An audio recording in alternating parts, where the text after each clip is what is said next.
The skies turned black where once the forests lay, as Toba's breath erased the light of day. A winter stretched for decades, deathly pale. The trees stood blackened, all green things fell frail. Across the ash, two remnants wandered near, both close to man and both undone by fear. And from the brink, two species crawled toward flame, each fewer now and none who stayed the same. Neanderthals with shoulders hewn from stone, and Sapiens with voice to bind the known. They met not on the field, but in the cave, where sharing warmth became the way to save. No clash, no conquest, just the common cold that drove them near when both had lost their hold. Their world had shrunk to just the will to live. They mingled not to take, but to forgive. And in that loss, a fragile bond was born, of mismatched genes and children yet forlorn. They tried all paths that flesh and hunger knew. Some unions died, while some just staggered through. And though the years have pruned what once had grown, the myth remembers more than bone alone. Neanderthal men took Sapiens to bed.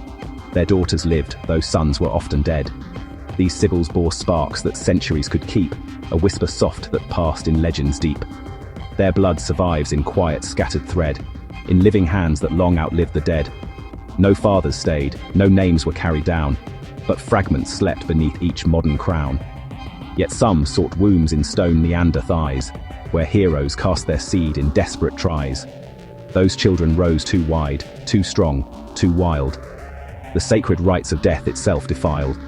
Too vast to bear, too fierce to ever tame, their breath was storm, their eyes a burning flame. As the liger in the tigress's wounds expand, too vast to live, too fierce for time to stand. They lived in myth, though genes could not endure. In stories scrawled on cave walls deep and pure, the Nephilim, the giants, beasts of lore. Too much of man and something even more.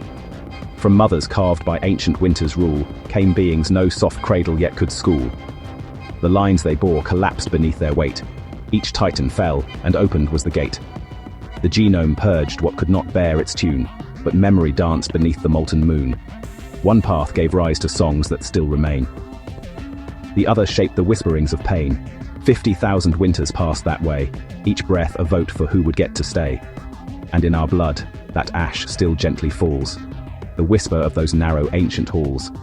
So when we ask whose hands first shaped our kind, look not to stars but laws of life aligned, the rules that turned one spark into a flame, unseen, untouched, that gave our species name. We are the torch passed down from hands once cold, a braid of myths and marrow, fierce and old. In us survive both fragment and refrain, what once could breed and what could still explain.